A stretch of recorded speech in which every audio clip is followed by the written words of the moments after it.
Allegrezza with IFRA, and I'm here with Bob Bruns of Cosia. And we have a new little feature called Three for the Road. I asked three questions for guys on the road, which are reps. Having been a rep, Bob, what is the one thing that reps need to do to be successful in this business? There's only one. I mean, I know that so many things they're called on, but what's the most important thing for them to do? I think that the most important thing for them for a rep to do today is to understand their buyer's needs and develop programs for them and become consultant sales sales representative as opposed to just looking for an order and being one and done. I don't think anything's changed since I was a sales rep. In the 70s when I was a sales rep, 80s, 90s, the whole time. If as a sales representative, if you don't add value to the process, then you're irrelevant. And there's a lot of really great professional home furnishings reps out there. And but there's a lot of sales people that are interested in just getting an order and moving on. And those people will go away. And so as the world changes and AI influences every aspect of our daily lives and our professional lives, we need to all embrace that and understand it and take that and help our buyers win, because if we don't, they don't need us.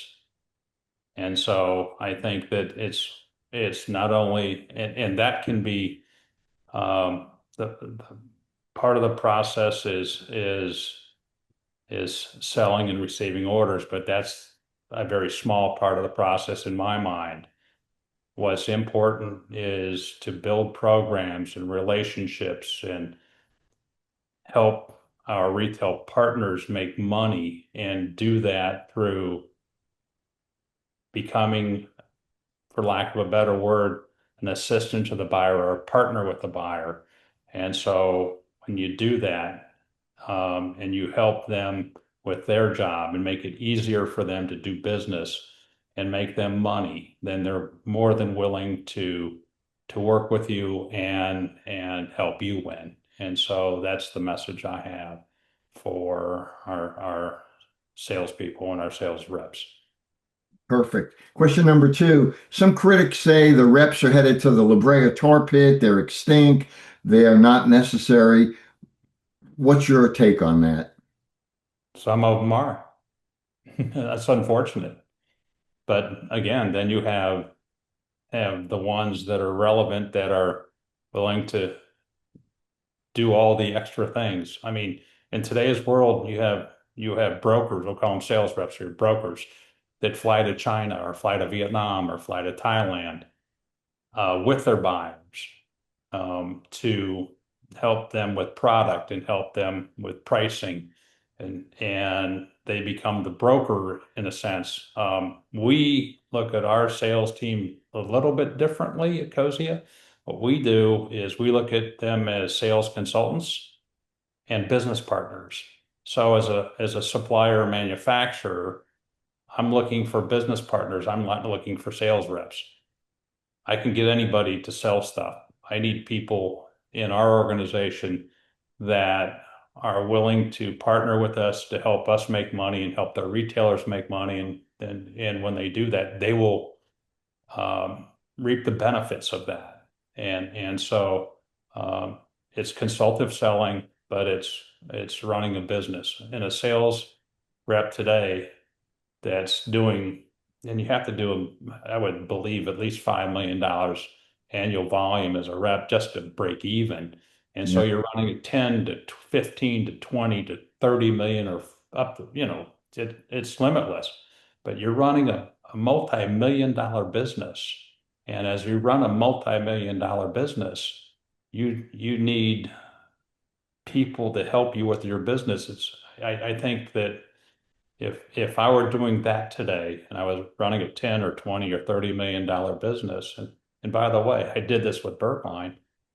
I had associates that worked for me. I had an admin that worked for me, and my admin handled all the stuff that frankly I wasn't very good at doing.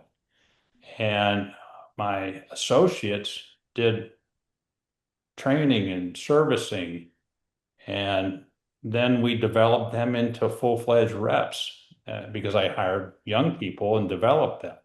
And so if you're running a multi-million-dollar business, how can you do it more effectively and how can you scale the business? Because you can't do it by yourself. You can't run a $50 million business as an individual. It doesn't work just because it just doesn't work.